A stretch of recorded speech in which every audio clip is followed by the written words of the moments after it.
to you all. So my name is Catherine, and I'm going to make a presentation on evaluation of effect of combining SRI, that is systems of rice intensification, which Professor Bansi covered in the morning, and the urea deep placement technology on performance of rural and rice in Kenya. This work was conducted both in Ahero and in Mwea. Just to go briefly to SRI, I think in the morning we had a brief of what SRI is all about, what are the practices. So I'll not focus so much on SRI, but for those who are not there, SRI involves a set of practices mainly aimed at improving crop yields, while at the same time saving on the amount of water that is used. So it has 5 basic principles. And the first one is that the seedlings are transplanted at a very young stage. Instead of the normal 28 days, it's done at 8 to 12 days. The second principle is transplanting of a single seedling. The other practice, farmers do even up to 5 seedlings per hill. The other principle is use of void spacing of 25 by 25 as opposed to the normal of 15 by 20. Then we have intermittent irrigation, that is maintenance of wet and dry condition in the field. That's an SRI field versus a conventional field. We can see one of the pioneer farmers, I think he's here, Mr. Karidi. Yeah, that is it about SRI.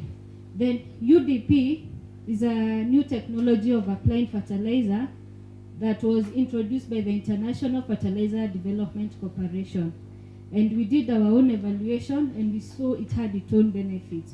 So the objective of the current study was to see, is there any synergy of combining both SRI and UDP? So UDP, as I have said, is a new technology of applying fertilizer. And why UDP? Normally we know rice is a heavy consumer of nitrogen, but rice is grown underwater.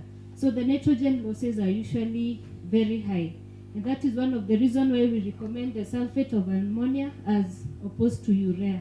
Because urea takes a long time to be absorbed by the plant, so the losses are much lower. So what IFDC did, they came up with a technology to improve on the application of urea. And the technology mainly involves prilling or compacting of the urea granules into a bigger granule. What is called the urea,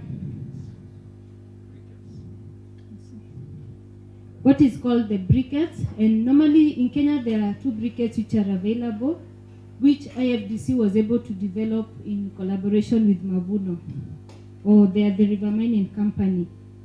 So normally there are 2. We have the 2.7 grams and the 1.8. And normally how the technology works, it is usually recommended to apply at 14 days after transplanting, and you take the granule and you place at 7 to 10 centimeters deep. And normally what is recommended, you have to do your rice in lines. You have to do the line transplanting. That's one of the principles of SRI. Then in between 4 hills you place a granule. Then you jump one line, you go to the next 2 lines. That's basically how the technology works. So in Philippines, the technology was evaluated by AFDC, and they found the use of urea supergranules to be advantageous compared to use of split urea. So our objective was to evaluate the effectiveness of combining SRI and UDP on growth and yield of lowland rice. The specific objective was to evaluate the performance of different varieties and also to determine the optimal spacing for these varieties under SRI UDP system. Those are the fertilizer treatment. We had the 2.7 urea supergranule, the 1.8, and we also had the standard practice, which is the normal split application of sulfate of ammonia. We used 3 varieties, and these varieties were selected based on their fertilizer requirement, where Basmati is a poor feeder, IR is a medium feeder, BW is a heavy feeder. Then we also evaluated 3 spacing, that is 20 by 20, 25 by 25, and 30 by 30. It was a factorial experiment, split plot, with fertilizer as the main plot, variety subplot, spacing subplot. Then crop management was as per SRI practices. That's the general layout of the field. Then the data which was collected, we evaluated the growth, that is plant height, tiller counts at 2-week intervals. We also collected data on yield, that is the productive and productive tillers at harvest. We also did the sterility and the yield. So for the results, that's the general trend we obtained for growth, where we see there are no significant differences for the 3 fertilizer treatments at the different spacing. The same case was observed for the tillers, where there is no significant difference between the different fertilizer treatments at the different spacing. So the trend was similar for the other 2 varieties, that is IR and BW. Then when it came to the productive tillers, for Basmati, there was no significant difference in the productive tillers per plant, but the productive tillers were relatively higher for the standard. That's for the non-productive tillers. In Basmati, we can see they were much lower for the standard.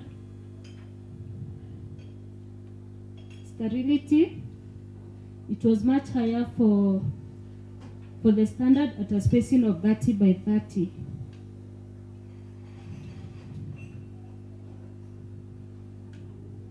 Then when it comes to the yield, we find between the 3 treatments, the 2.7, 1.8 and the standard, there was no significant difference in the yield. But when you go to each treatment, within the treatment at different spacing, there were differences in the yield. For example, for 2.7, you can see the yield was higher at 30 by 30 compared to 25 by 25 and 30 by 30. Also, when you go to the standard, you see the yield was much higher at a spacing of 30 by 30.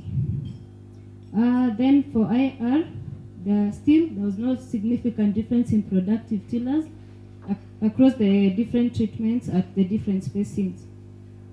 Same for non-productive tillers, though they were relatively lower at 2.7. The sterility, there was no much significant difference. When it came to the yield for IR, it was significantly lower for the standard compared to the 2.7 and the 1.8. For BW, you can see the scenario is totally different. For BW, the productive tillers were higher for 2.7 at 30 by 30 compared to 1.8 and the standard. We said BW is a heavy feeder, so that is what happened to the non-productive tillers. The sterility, it was much lower in the standard. Then the yield for Basmati, for BW, was lower for 1.8 with the 1.8 urea supergranule. Then in conclusion, the varieties responded differently, as you have seen, to the different treatments, and this is mainly due to the different requirements for the different varieties. So in conclusion, what you would say, though there are no significant differences in the yield, previously we have evaluated UDP, we have evaluated SRI, and we've seen the benefits of both systems. With SRI, I think Professor Bansi emphasized, for UDP, what we found the major benefit of UDP is that there's a significant reduction in the amount of fertilizer that is applied. In a normal case, a farmer will apply 2 bags of sulfate of ammonia per acre. But with the urea supergranules, you only need half a bag per acre, and it's not applied in 2 splits, it's only applied 1. That meaning for every acre, you'll need half a bag versus 2 bags.